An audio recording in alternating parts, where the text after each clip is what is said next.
Boa noite, tudo bem com você? Nós estamos hoje no nosso terceiro dia, na segunda aula de Cristologia. Nós, agora 19 horas, todo o distrito, nós orientamos que já estava em oração. Todas as famílias reunidas, orando para que Deus livre o nosso planeta desta epidemia de coronavírus. Orando para que os doentes que estão internados não morram, que sejam salvos. Que nenhuma praga chegue à tenda de nenhuma pessoa desse mundo. Nós estamos orando por todos e eu quero que você ore por todos. É o desejo da família pastoral, é o desejo do nosso distrito e de todas as igrejas do mundo. Nós estamos aqui hoje para estudarmos então Cristologia. Por quê? Porque que disse Jesus: eu sou o caminho, a verdade e a vida. Ninguém vem ao Pai senão por mim. No domingo passado, na primeira aula, nosso primeiro encontro, eu disse que o que mais importante não é conhecer o que vai acontecer no futuro, embora isso seja muito importante. O mais importante é estar preparado para receber o futuro salvo com o nome no livro da vida. Então, o que nós falamos ontem, para dar uma pequena revisadinha? Que Deus, antes dos tempos eternos, teve um conselho de Deus com Deus. E no princípio, diz João 1, verso 1, diz assim, no princípio era o Verbo, e o Verbo estava com Deus, e o Verbo era Deus. Então, Deus estava com Deus. Isso é João 1, verso 1. E no verso 2 até o 4, diz que Jesus, Filho, criou todas as coisas. Em Colossenses 1, nós vimos que tudo foi criado por Ele e para Ele. E Ele mantém todas as coisas. É o Filho que mantém todas as coisas. E em Gênesis 1, verso 2, lá naquela reunião, diz que o Espírito já estava pairando sobre a face do abismo. Então, se nós juntarmos Isaías 46, 9 e 10, Isaías 9, 6... nós juntarmos com 2 Timóteo 1,9, Tito 1,2, João 1,1 e Gênesis 1 e 2, nós temos então uma reunião de Deus com Deus. E no princípio então está o Verbo, que estava com Deus, o Verbo era Deus, e também o Espírito Santo já está. Então nós temos as três pessoas da Trindade que aparecem nesse princípio lá atrás. Então, nessa reunião, o que Deus fez? Deus apresentou o projeto da criação. Mas diz a palavra que Deus é presciente, Ele sabe todas as coisas. Pedro disse que nós somos eleitos segundo a presciência de Deus. E nas aulas futuras eu vou falar o que foi decidido nessa reunião de Deus, nesse conselho. Por enquanto, nós estamos dando ênfase na pessoa de Cristo nesse conselho. Naquele dia, então, nesse conselho, antes dos tempos eternos, antes da eternidade, então havia um plano de salvação, um plano B, caso o homem caísse em pecado. Então, o que Deus fez? Deus apresenta nesse conselho, diante de si próprio, porque Deus é único, o plano da salvação. Como é que ele vai salvar o homem? E então aí o Verbo, o Logos eterno, ele, relatado em Filipenses 2, ele se humilha como servo até a morte e morte de cruz, morrendo em favor do homem. Ele decide morrer no lugar do homem. Então naquela hora, nesse conselho, ele recebe um título, maravilhoso conselheiro. No Salmo 2,7, Davi, que já existe, ouve de Deus: tu és meu filho, hoje te gerei. Em 2 Samuel 7,14, Deus fala para Salomão: eu serei pai e você será filho. Quer dizer, o trono é seu. O reinado é seu. Então nós lemos o seguinte ontem em 1 Coríntios 15, 24 e 25, que nessa posição de servo, Jesus reina até o final do milênio. Depois ele devolve o reino ao Deus e Pai. E agora, o que também acontece nesse conselho? O Salmo 110, a gente vai ler daqui a pouco, diz o seguinte: Tu és sacerdote para sempre. Para que Jesus possa salvar o seu povo, para que ele possa morrer e os méritos da sua morte serem aplicados, nós precisamos de um advogado, de um intercessor, de um sumo sacerdote. E jurou o Senhor nesse conselho: Tu és sacerdote para sempre, segundo a ordem de Melquisedeque.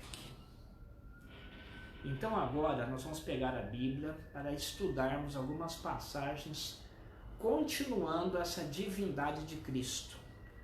Se você quiser, pegue a sua Bíblia no Salmo 110, no verso 1 em diante.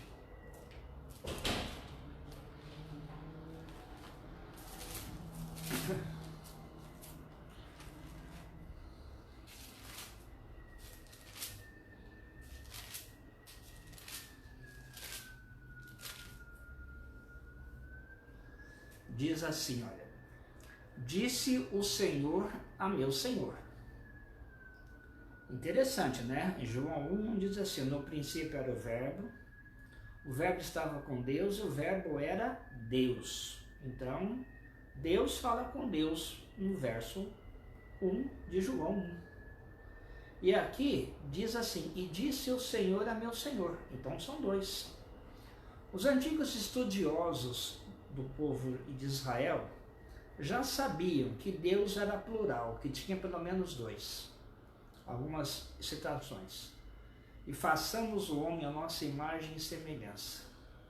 E esse façamos, ele não é um plural de modéstia, porque Deus não pede conselho a ninguém, diz o livro de Isaías.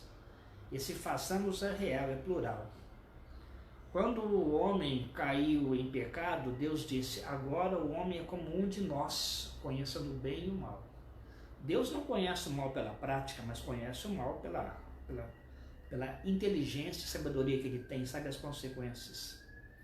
Quando do dilúvio, e depois ali, após, na construção da Torre de Babel, ele falou: desçamos e vejamos o que o homem está fazendo.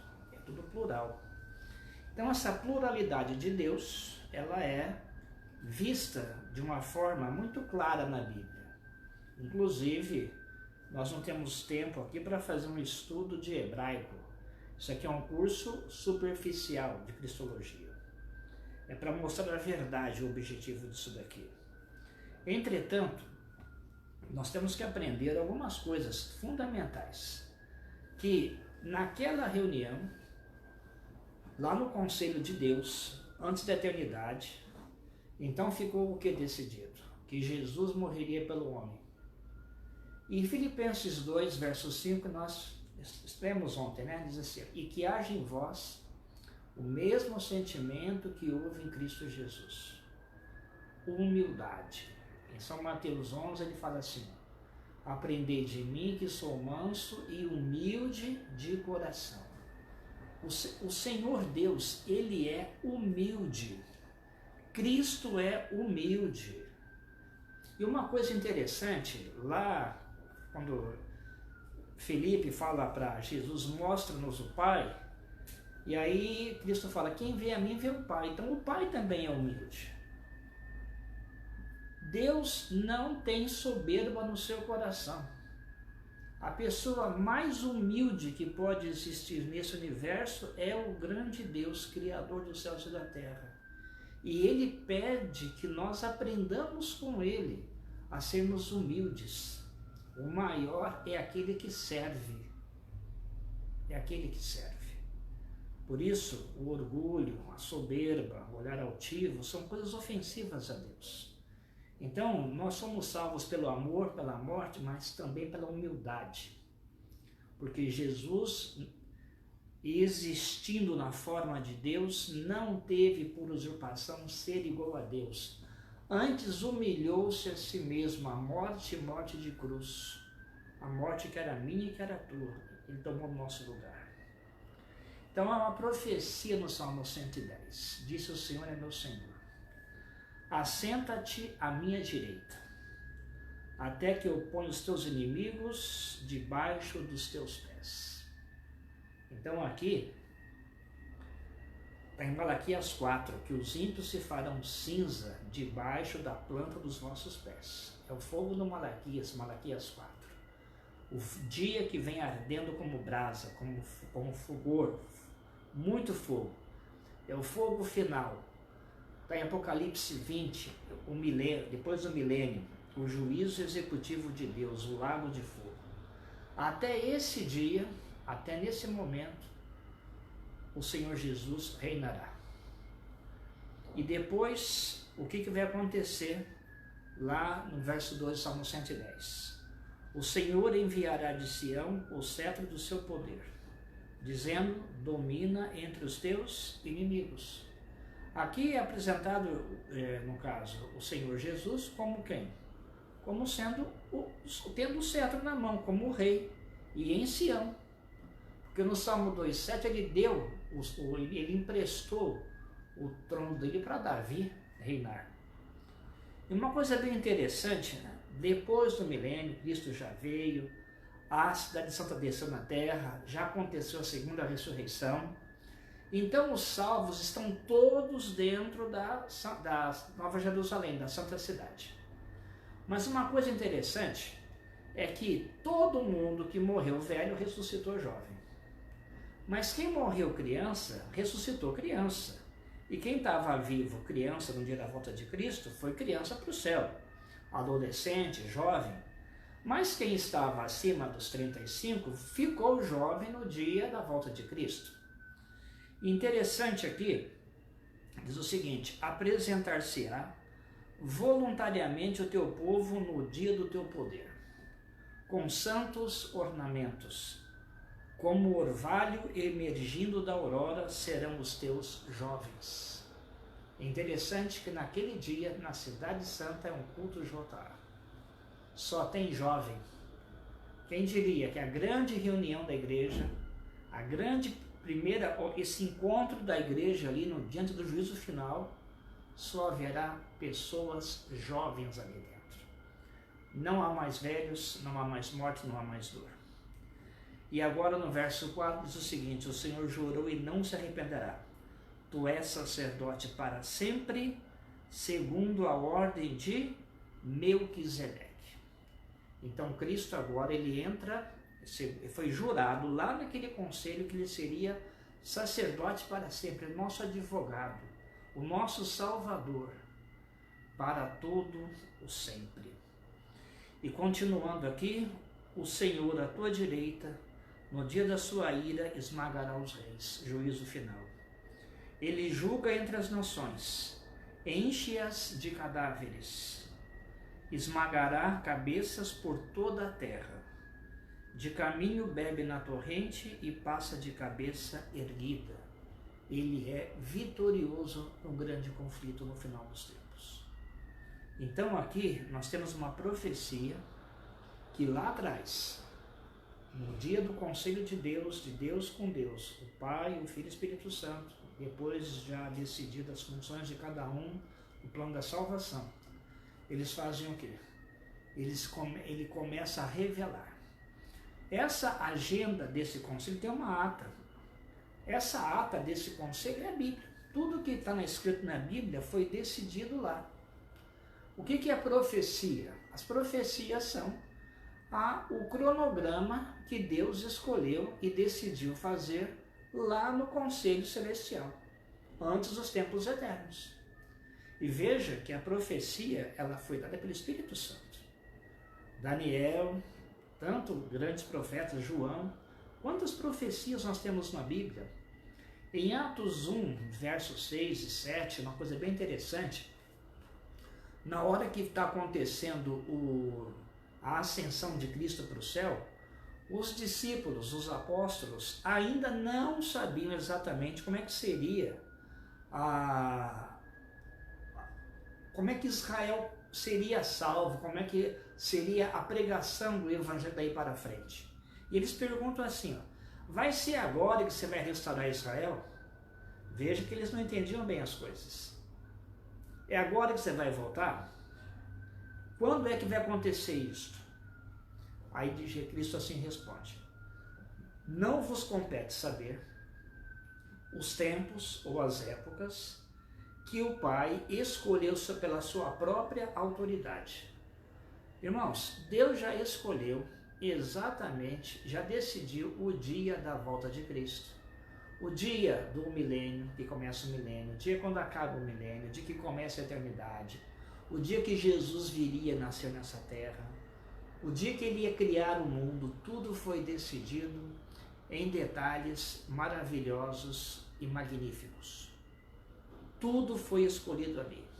Em Atos 17 diz o seguinte, que Deus escolheu o lugar das habitações do homem no mundo inteiro, lá naquela reunião. Onde ia ficar São Paulo, Paris, Nova York, como é que seria o mundo, a geografia do mundo, tudo estava decidido lá naquela reunião, em Atos 17, você vai ler lá. Outro ponto que é importante você saber, quando Cristo apresenta essa profecia, ele vai mostrando ao longo da Bíblia o que aconteceu lá naquele tempo antigo. Então agora a gente vai para o livro de João capítulo 7. Em João capítulo 7, o Evangelho de João, nós vamos falar um pouquinho sobre o Espírito Santo, mas não de uma forma clara do Espírito Santo, mas para falar sobre o porquê que ele desceu à terra, o Espírito Santo. João 7,39 fala o seguinte: isto ele disse com respeito ao Espírito que havia de receber os que nele crescem. Só recebe o Espírito Santo os que crerem que Jesus é Deus. Pois o Espírito até aquele momento não fora dado, porque Jesus não havia sido ainda glorificado. Somente quando Jesus foi glorificado no céu, depois da sua ascensão, é que desceu o Espírito Santo. Vamos agora para o livro de Hebreus capítulo 1. Em Hebreus capítulo 1, está calor. Se você está num lugar aí que está condicionado, mas aqui está quente, por isso que está dando uma suadeira aqui. Em Hebreus capítulo 1, nós temos aqui do verso 1 em diante o seguinte: havendo Deus outrora, 1 de Hebreus, falado muitas vezes e de muitas maneiras aos pais pelos profetas. Veja, Deus falou até por uma mula, lembra lá de Balaão? Deus falou muitas vezes e de muitas maneiras. Verso 2, nestes últimos dias, e atenção, para a Bíblia, para Deus, naquela época, quando Jesus estava aqui na terra, já eram os últimos dias da história deste mundo. É reta final. Por favor, com licença, obrigado. Nesses últimos dias, nos falou pelo Filho, a quem constitui o herdeiro de todas as coisas, pelo qual também fez o universo. Então, o herdeiro do universo é Cristo. Quem fez o universo foi Cristo, porque Cristo é a revelação de Deus. Verso 3. Ele, que é o resplendor da glória e a expressão exata do seu ser, ou seja, Deus é igual a Deus, exatamente igual, sustentando todas as coisas pela palavra do seu poder. Depois de ter feito a purificação dos pecados, assentou-se à direita da majestade, nas alturas, tendo se tornado tão superior aos anjos, quanto herdou o mais excelente nome do que eles. Quando Jesus, então, ele vai para o céu, ele passa 10 dias fazendo a purificação dos pecados. Esse é um assunto complicado do santuário. Mas para deixar um pouco da noção, os pecados que estavam sobre Cristo foram passados para o santuário celestial simbolicamente. Pois a qual dos anjos disse jamais em Hebreus 1,5: Tu és meu filho, eu hoje te gerei. E outra vez, eu lhe serei pai e ele me será filho. Ou seja, aqui está voltando naquela mesma situação do Salmo de Davi e segundo Samuel 7,14 para Salomão, que é justamente o que? É a hora que ele recebe o trono, após ter vencido o pecado na cruz do Calvário. Ele sobe e ele recebe o trono de Deus mais uma vez. Por quê? O verso 6 diz, e novamente, ao introduzir o primogênito do mundo, diz, e todos os anjos de Deus o adorem. Só Deus pode ser adorado. E o Pai está dizendo para os anjos adorarem Cristo, porque Cristo é Deus. O que o Pai fala sobre Cristo? Diz assim no verso 8, mas acerca do Filho, diz assim, olha, o teu trono, ó Deus, é para todo o sempre.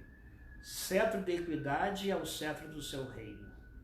É interessante que aqui parece até haver uma contradição entre 1 Coríntios 15, 24 e 25, onde diz que Jesus vai reinar até o final do milênio. Aqui diz que é para sempre.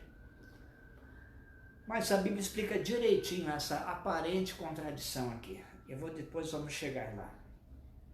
Então aqui, na hora em que ele sobe para o céu, ele está o quê? Recebendo exatamente o trono da majestade. Então Deus fala o seguinte, aqui está, assenta-te à minha direita.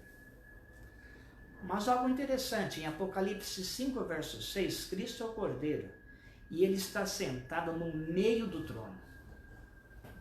Então, dá licença, aqui é minha mão direita para você, se localiza, aqui é minha mão direita, aqui é minha mão esquerda. Eu sou o Pai. Cristo vai sentar onde? À direita do Pai. Aqui, à minha direita. Ele está no meio do trono. Então, eu estou na ponta esquerda. E ele está no meio. Então, falta mais uma pessoa lá. Essa pessoa não está mais no céu. É o Espírito Santo, que desceu. Porque nós lemos em João 7,39 que na hora em que Jesus fosse exaltado, a hora que ele sentasse no trono como Deus, recebesse adoração, o Espírito Santo desceria à terra. Vamos ler Atos 2. Em Atos 2,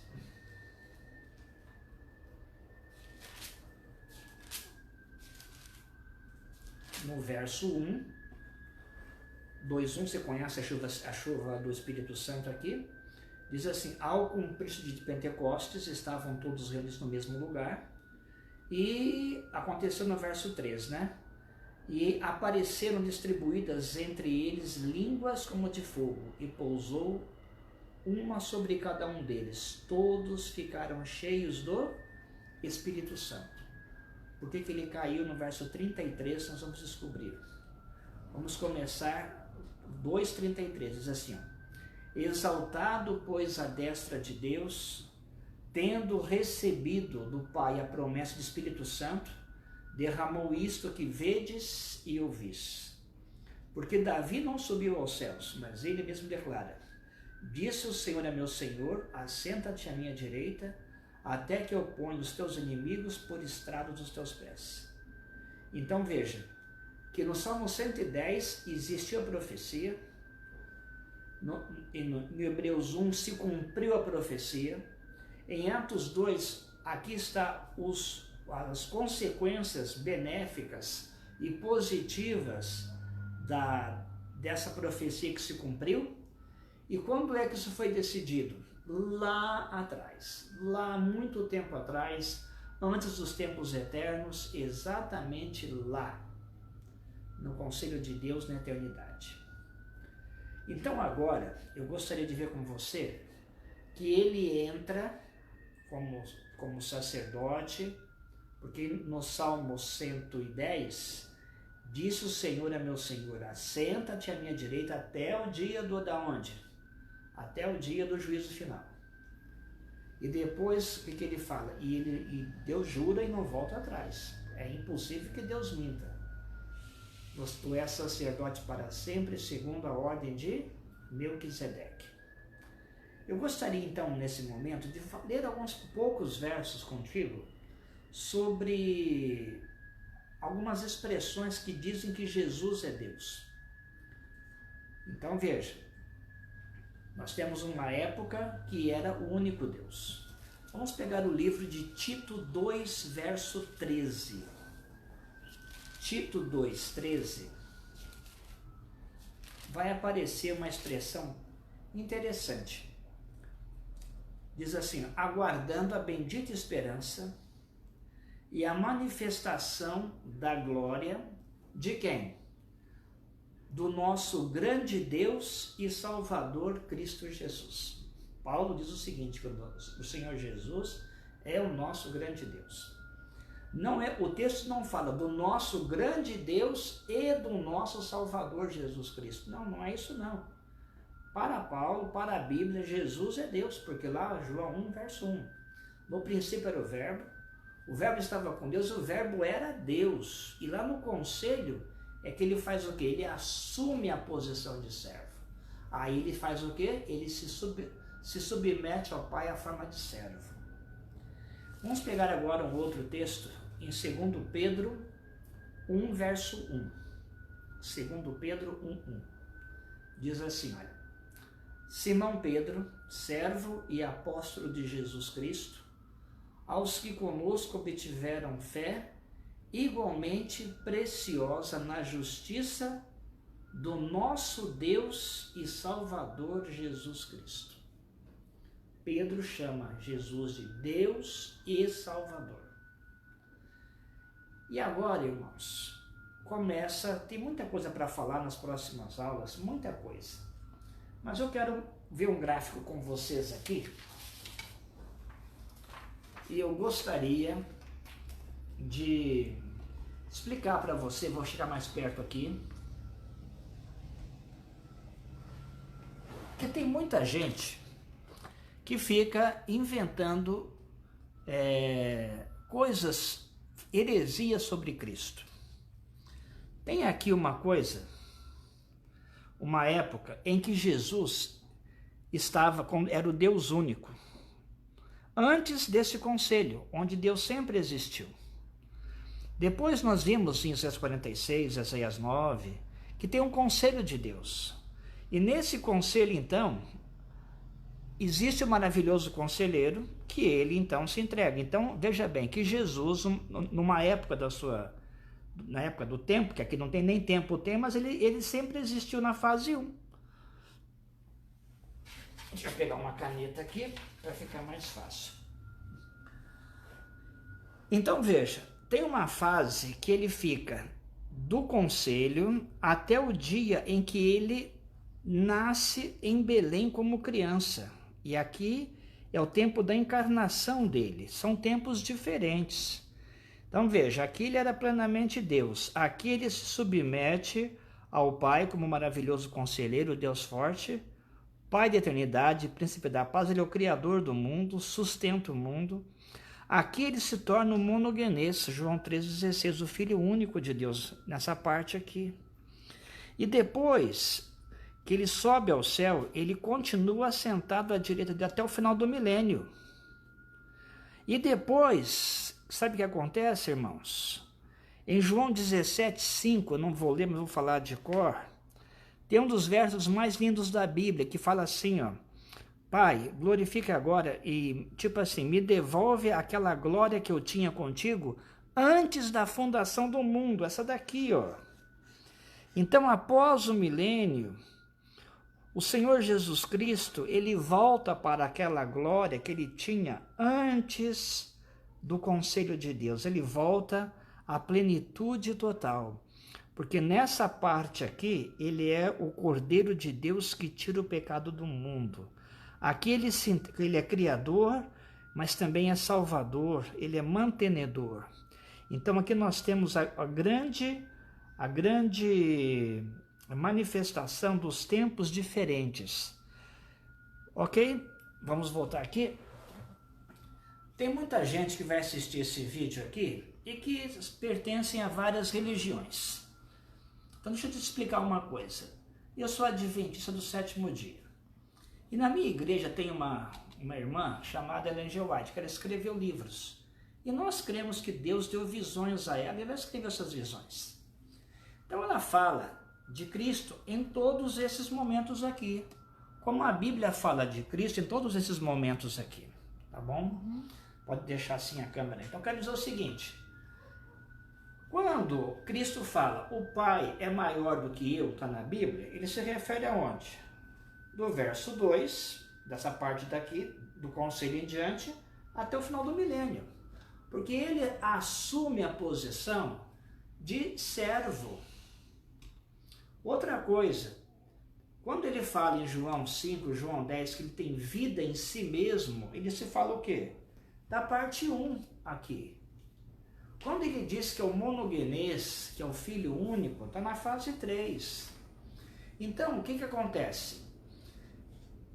Escritos de Ellen G. White, ela fala de Cristo em todas essas fases.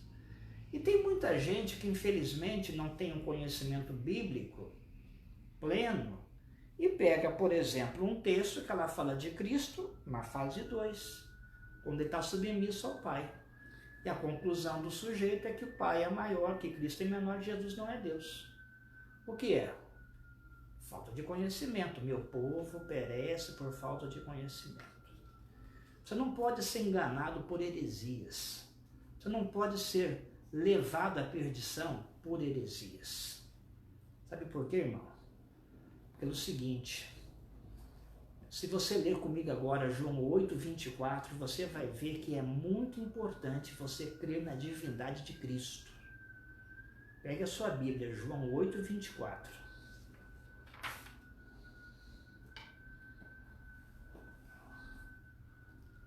Lembra lá de Êxodo 3, na sarça ardente com Moisés?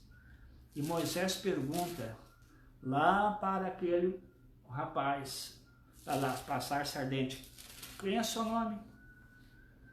Quem é? Quando perguntarem o nome desse Deus que me mandou, então Jeová, Yahvé fala, diga, eu sou me enviou.